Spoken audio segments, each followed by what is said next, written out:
Hi అండి, welcome to Swapna recipe cooking channel Telugu. ఈరోజు మన వంట సింపుల్ అండ్ టేస్టీ మునక్కాయ కోడిగుడ్డు పులుసు. తిన్న కొద్దీ తినాలనిపిస్తుంది. మునక్కాయ కోడిగుడ్డు పులుసు కమ్మగా ఉంటుంది. మునక్కాయ కోడిగుడ్డు పులుసు మా ఇంట్లో మేము ఎలా ప్రిపేర్ చేసుకుంటామో పద్ధతి తయారీ విధానం అయితే చెప్తాను. మునక్కాయ కోడిగుడ్డు పులుసుకి కావలసిన పదార్థాలు: బాయిల్డ్ ఎగ్స్. ఇక్కడైతే మేము 6 కోడిగుడ్లు అయితే తీసుకున్నాము. ఉడకబెట్టి కోడిగుడ్లకు అయితే ఘాటు పెట్టుకోవాలన్నమాట. 2 మీడియం సైజు ఆనియన్స్ తీసుకొని సన్నగా కట్ చేసుకోవాలి. టొమాటోలు 2 మీడియం సైజు తీసుకొని ఈ సైజులో అయితే కట్ చేసి పెట్టుకోవాలి. మునక్కాయలు 2 తీసుకొని ఈ విధంగా పీల్ తీసి ఈ విధంగా ముక్కలు కట్ చేసుకోవాలి.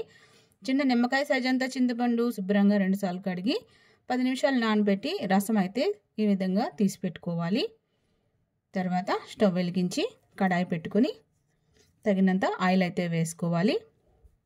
ఈ ఆయిల్ హీట్ ఎక్కిన తర్వాత 2 ఎండుమిరపకాయ ముక్కలు, కొన్ని ఆవాలు, అర స్పూన్ జీలకర్ర, అర స్పూన్ మెంతులు, ఒక 5-6 వెల్లుల్లి రేఖలు కచ్చాపచ్చా దంచి ఇందులో వేసుకోవాలి. ఆవాలు చిటిపట్లాడిన తర్వాత 2 రెమ్మల కరివేపాకు వేసి సన్నగా కట్ చేసి పక్కనుంచిన ఆనియన్ ముక్కలు ఈ ఆయిల్లో వేసుకుని ఈ ఎర్రగడ్డ ముక్కలు అయితే దోరగా అయితే వేయించుకోవాలన్నమాట. చాలా సూపర్గా ఉంటుంది కోడిగుడ్డు మునక్కాయ పులుసు.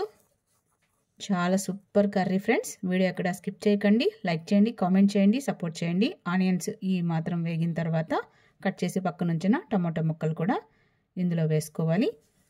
ఈ ఎర్రగడ్డ టమోటా ఆయిల్లో కాసేపు అయితే మగ్గనివ్వాలన్నమాట. చాలా సూపర్ కర్రీ ఫ్రెండ్స్, కోడిగుడ్డు మునక్కాయ పులుసు. వీడియో ఎక్కడ స్కిప్ చేయకండి. కాసేపు అయితే ఈ టమోటో ఎర్రగడ్డ మగ్గిన తర్వాత కట్ చేసి పక్కనుంచిన మునక్కాయ ముక్కలు కూడా ఇందులో వేసుకోవాలి. ఒకసారి అయితే ఈ ఎర్రగడ్డ టమోటో మునక్కాయ ముక్కలు ఒకసారి అయితే బాగా కలిపి చిన్న మంట పెట్టుకొని కాసేపు అయితే ఆయిల్లో మునక్కాయ ముక్కలు కూడా మగ్గనివ్వాలి. చాలా సూపర్ కర్రీ ఫ్రెండ్స్, చాలా టేస్టీ ఉంటుంది.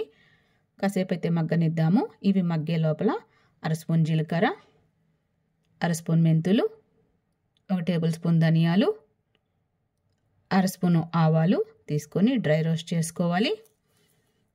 చాలా సూపర్గా ఉంటుంది. డ్రై రోస్ట్ చేసి బాగా చల్లారనిచ్చి వీటినైతే మనం మిక్సీ చేసుకోవాలన్నమాట. మిక్సీలో బాగా మెత్తగా పొడి చేసుకోవాలి ఈ విధంగా. ఇప్పుడైతే ఈ మునక్కాయ ముక్కలు మగ్గాయి. ఇప్పుడు ఇందులో అర స్పూన్ పసుపు, తగినంత కల్లుప్పు, తగినంత కారం, ముందుగా మనం డ్రై రోస్ట్ చేసి పెట్టుకున్న ధనియాలు, జీలకర్ర, ఆవాలు, మెంతులు పొడి తగినంత వేసుకుని ఒకసారి అయితే బాగా మిక్స్ చేయాలి. చాలా సూపర్గా ఉంటుంది ఫ్రెండ్స్ కర్రీ. కోడిగుడ్డు మునక్కాయ పులుసు తయారీ విధానం చూస్తున్నాము. ఒకసారి అయితే బాగా మంచిగా కలిపి ఇప్పుడు ఇందులో ముందుగా మనం నానబెట్టి రసం తీసి పెట్టుకున్నాం కదా, చింతపండు రసం ఇందులో వేసుకోవాలి.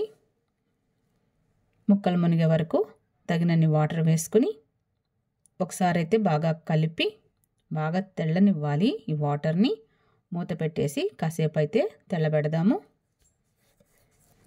ముందుగా మనం ఉడికించి పెట్టుకున్న కోడిగుడ్లకి ఘాటు అయితే పెట్టుకోవాలన్నమాట. ఈ విధంగా ఘాటు పెట్టుకుంటే పులుసు కోడిగుడ్లోకి వెక్కి టేస్ట్గా ఉంటుందన్నమాట. ఇదిగోండి పులుసు అయితే చూడండి ఎలా తెల్లుతుందో. ఒకసారి అయితే బాగా మిక్స్ చేసి ఇప్పుడు ఇందులో కోడిగుడ్లు అయితే వేయాలి. చాలా సూపర్ రెసిపీ ఫ్రెండ్స్. కోడిగుడ్లు వేసిన తర్వాత ఒకసారి అయితే కలిపి మూత పెట్టేసి చిన్న మంట పెట్టేసుకొని ఒక 10 నిమిషాలు అయితే అలా వదిలేయాలన్నమాట. 10 నిమిషాల తర్వాత చూడండి ఇదిగోండి మన మునక్కాయ కోడిగుడ్డు పులుసు చూడండి గుమగుమలాడుతూ ఎలా ఉందో. సూపర్గా ఉంటుంది ఫ్రెండ్స్. ఒకసారి అయితే మిక్స్ చేద్దాము. చాలా సూపర్ కర్రీ మన కోడిగుడ్డు మునక్కాయ పులుసు అయితే రెడీ అయింది. చూడండి ఎలా ఉందో.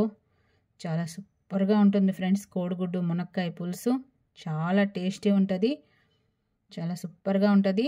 ఆయిల్ బాగా పైకి తేలే వరకు చిన్న మంట పెట్టేసుకొని ఉడికించుకోవాలన్నమాట. ఈ విధంగా బుడగలు వచ్చే వరకు అయితే ఉడికించుకుంటే చిన్న మంట పైన దగ్గరగా బాగుంటుంది కమ్మగా.